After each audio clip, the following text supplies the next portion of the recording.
राधे राधे सभी को, जय माता दी।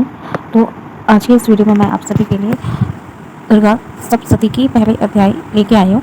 आप सब जानते हैं कि नवरात्रि की सीज़न चालू है तो बहुत लोगों के पास टाइम नहीं होती है बुक से पाठ करने की, तो इसलिए मैंने एक छोटा सा वीडियो बनाया है ताकि आप सबको भी हेल्प मिले। तो चलिए स्टार्ट करते हैं। तो दुर्गा सप्तशती की पहली अध्याय।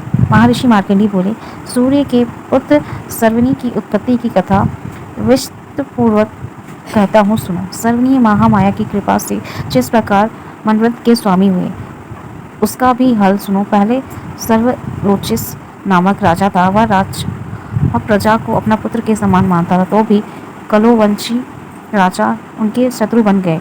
दुष्टों को दंड देने वाले राजा सूर्यरथ की उनकी साथ लड़ाई हुई। कैलिवसी की संख्या में काम होने पर भी राजा सूर्यरथ युद्ध में उनसे हार गए। तब वह अपने नगर में आए गए। केवल अपने देश का राज्य ही उनका वापस रह गया और वह उसी देश का राज्य होकर भी राज्य करने लगा, किंतु उनके शत्रुओं ने उन पर भी वहां आक्रमण कर दिया। राजा को बलहीन देखकर दुष्ट मंत्रियों ने राजा की सेना और खजाना अपने अधिकार में कर लिया। राजा सूरत अपने राज्य अधिकारी को हार कर शिकार खोलने के बहाने घोड़े पर सवार होकर वहां से एक भयंकर वन की ओर चल गया। उस वन में उन्होंने महर्षि मेध का आश्रम देखा। वहाँ मेध महर्षि अपने ऋषियों तथा मुनियों में शोभित बैठे हुए थे और वहाँ कितने ही हंसिक जीव परम शांति भाव से रहते थे।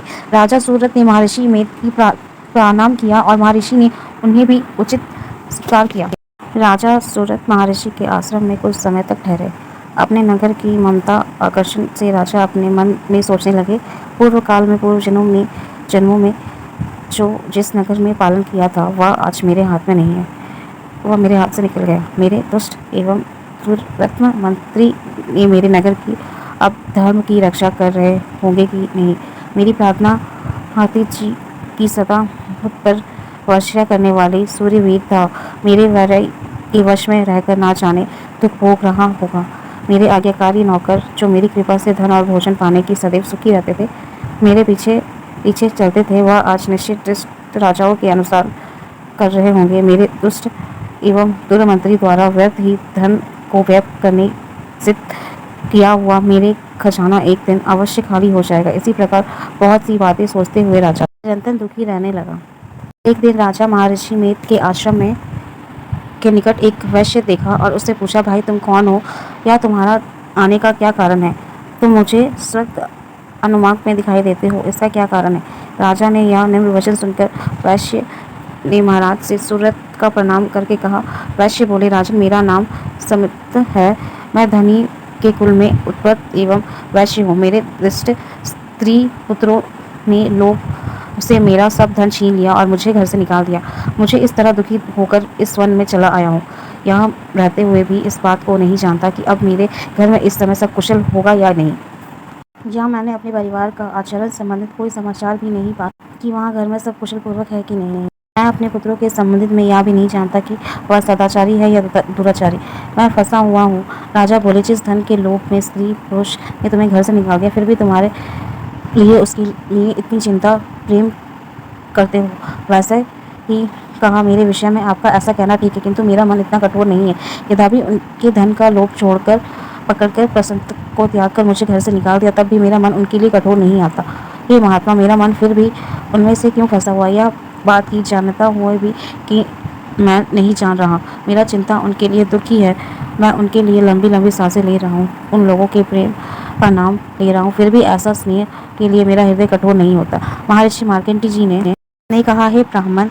इसका पश्चात महाराज सूरत और वैश्य दोनों ही महर्षि मेध के समीप गए और उनके साथ यथा योग्य न्याय सौरभ करने की दोनों की वृत्ता आरंभ की। राजा बोले, हे भगवान, मैं आपसे एक बात पूछना चाहता हूँ, सो आप कृपा करके मुझे बताएं। मेरा मन अधीन नहीं है, मुझे इससे बात ही बहुत दुखी है। राज्य धनहीन का चिंता अभी तक मुझे बिन हुए मेरी ममता अज्ञानी की तरह बढ़ती ही जा रही है और यह समत नामक वैश्य जी अपने घर में आमित होकर यहाँ आए हैं।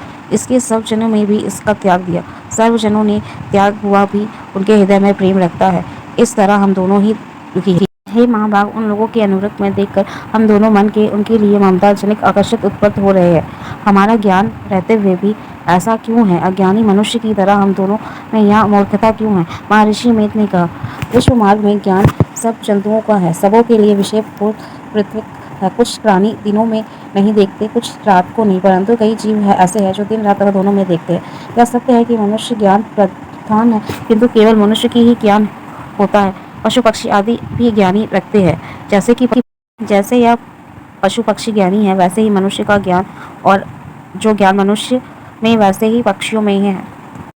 ज्ञानी होकर भी अब पक्षियों की ओर देखो, भूख से पीड़ित अपने बच्चों को किस प्रकार मुंह में दाने डालती है। हे राजन, ऐसे ही प्रेम मनुष्य अपनी संतान के प्रति भी पाया जाता है।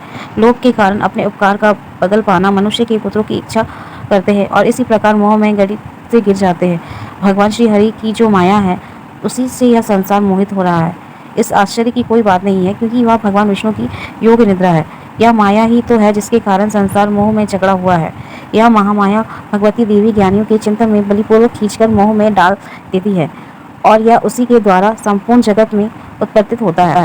यही भगवती देवी प्रसन्न होकर मनुष्य से मुक्ति प्रदान करती है। यह संसार के बंधन का कारण है तथा संपूर्ण ईश्वर ने की स्वामिनी है। महाराज सूरत ने पूछा, भगवान, वह देवी कौन सी है जिसके आप महामाया कहते हैं? हे ब्राह्मणी, वह कैसे उत्पन्न हुई, उसका कार्य क्या है, उसकी चित्रित कौन है, और प्रभु उसका जैसा प्रभाव हो, स्वरूप हो, बस कृपा कर मुझे बताइए, मैं आपसे सुनना चाहता हूँ। महर्षि बोले, हे राजन, वह देवी नित्य स्वरूप है, उसके द्वारा संसार रचाया गया है, तब भी उसकी उत्पत्ति अनेक प्रकार से होती है। वह आप सब मुझसे सुने। वह देवताओं का कार्य सिद्ध करने के लिए प्रकट होती है, उस समय उत्पन्न हुई कहलाती है। संसार में जल माया करके जब भगवान विष्णु योग निद्रा में आश्रय लेकर शेष शैया पर सो रहे थे, तब मधु कोटित नामक के दो असुर उनके कानों के प्रकट हुई और वह श्री ब्रह्मा जी के मारने के लिए तैयार हो गए। और ब्रह्मा जी ने जब उन दोनों को अपनी ओर आते देखा, तो भी देखा कि भगवान विष्णु योग निद्रा का आश्रय लेकर सो रहे हैं। वह उस समय श्री भगवान को जगाने के लिए उनके नेत्रों में निवास करने वाली योग निद्रा की स्थिति करने लगे। श्री ब्रह्मा जी ने कहा, हे देवी, तुम ही सवई हो, तुम स्वधा और तुम ही विश्वताकार हो, स्वर भी तुम्हारा ही स्वरूप है, तुम ही जीव देने वाली सुधा हो। नेत्र अक्षर प्रभाव में आकर मारकर इन तीनों में ममताओं के रूप में तुम स्थित हो।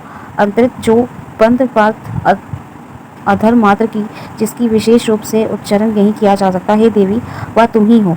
हे देवी संध्या, सावित्री, परम जननी, तुम ही हो। तुम इस विशेष को धारण करने वाली हो।